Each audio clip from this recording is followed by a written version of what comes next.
Bago muna mag-farm serye, mag-house tour muna ako.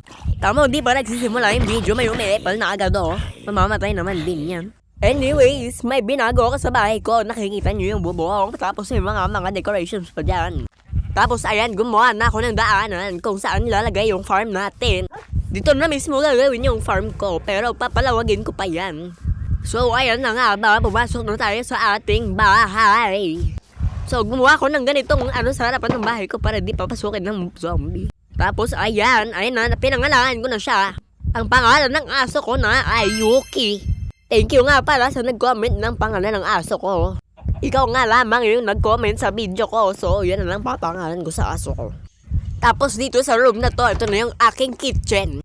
Oh, diba? Sabi ko sa inyo, magmumukhang kitchen yan. Oh. Dito sa mga chests na naka-label, dyan ko ilalagay yung mga gamit ko. Siyempre, para organize tayo. Ayoko ng messy. Ayoko yung basta, okay na to. Ayoko yung ganun. Tapos, dito ko nilalagay yung uling, tas pagkain ko. And next, let's go to the upstairs. Dito sa may lalagyan na chest na to, wala yung mga laman, pero hindi ko alam kung anong ilalagay dyan. Tapos, dito na yung pinaka-empty na bedroom ko. Tapos, gumawa na pala ako dito ng armor stand para di ko na kailangang ilagay sa aking katawan para bumaho. Ano bang pwedeng ilagay ko sa bedroom ko? Comment nyo na. So, yun lamang ang aking bahay. Sa mga next sa serye, lalaki tong bahay na to. Promise. May sabihin ba siya si Yuki? Wala yata, nagtatampo, nakatingin sa pader. Ayan, ito na nga pala ang aking bahay. Di ba? Ang ganda. Ito, matagal ko nang di nagagamit tong season 1. So, gagamitin natin siya pang house tour. So, mag-quick 360 na naman ulit ako dahil nga may bagong tweak sa aking bahay.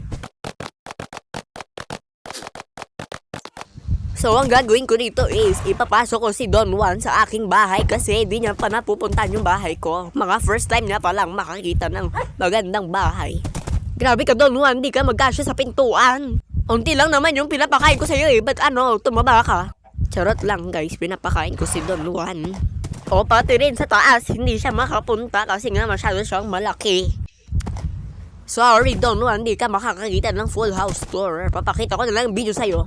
So, yun lang guys ang aking bahay. Kung gusto nyo ng content na to, mag-subscribe na kayo or follow. Sige na, nahiya pa kayo Alam nyo na gusto nyo yung content ko. Sige na nga, bye!